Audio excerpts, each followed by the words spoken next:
This is a video made for an assignment for a second year university course, ARTS2090, at the University of New South Wales. We had to choose one of 4 questions and produce a work that answered that question. In order to answer this question, I decided to have my stepfather, Ian Robbins, play the part of Harold Innis, who has come back to life so that he can talk about how his theory applies to the current state of publishing. The interview first explains Harold Innis's theory. It then uses ancient Egypt to explain the theory and briefly looks at ancient Rome and Greece also.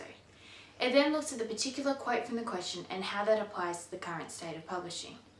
In your book, The Bias of Communication, you go into detail about this idea of time and space-based mediums and how they can create a bias. Can you explain that, please?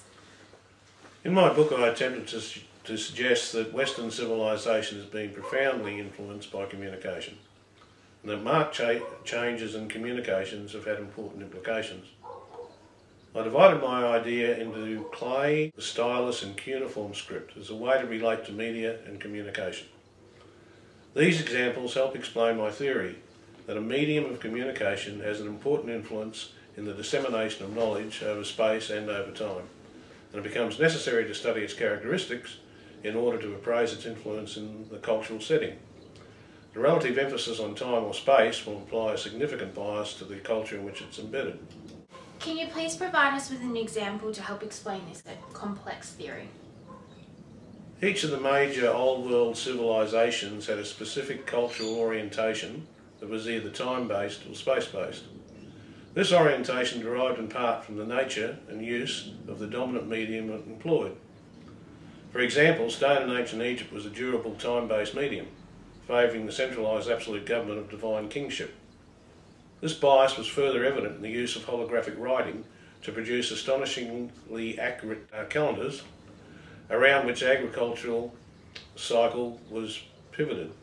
With the coming of papyrus, a light portable space-based medium, suitable for governance over the large territories, the complexion of Egypt was changed. The priestly class expanded its power as the acquisition of new territories gave rise to an extended empire needing an administrative bureaucracy versed in the new communication. You spoke of a bias. Can you explain this more? Our knowledge of other civilizations may in itself suggest a bias of our own. That knowledge depends in a large part on the character of the medium used by each civilization.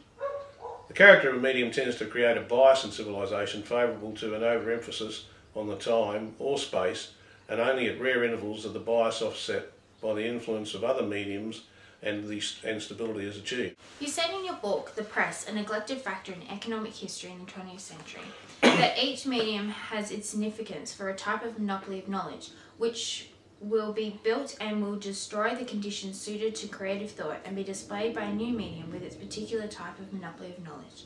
Do you still think these ideas apply to the state of publishing today? It's interesting you should ask that. I was reading Crowley, who wrote Communications and History, just the other day. He was applying my theories to computers and contemporary convergence. He believes that the analysis I drew about the role of writing in the early civilizations of the Middle East seems applicable to the contemporary convergence of computers. Media can never be truly neutral within the human environment.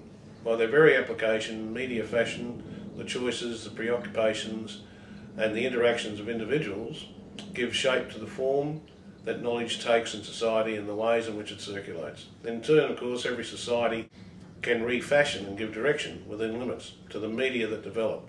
Media have a powerful influence on the world around us, but they are not neutral characters of information, but they contain inherent biases which profoundly affect their content.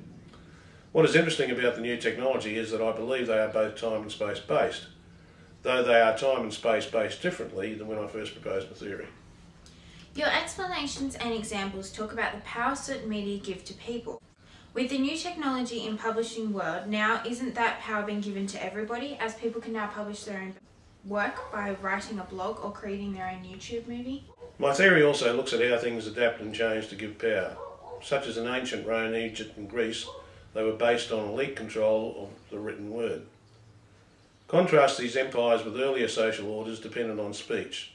Before elite discovery of the written word, dialogue was the dominant mode of elite communication, and its power was magnified enormously by the invention of new writing materials, specifically paper, that made writing portable yet enduring.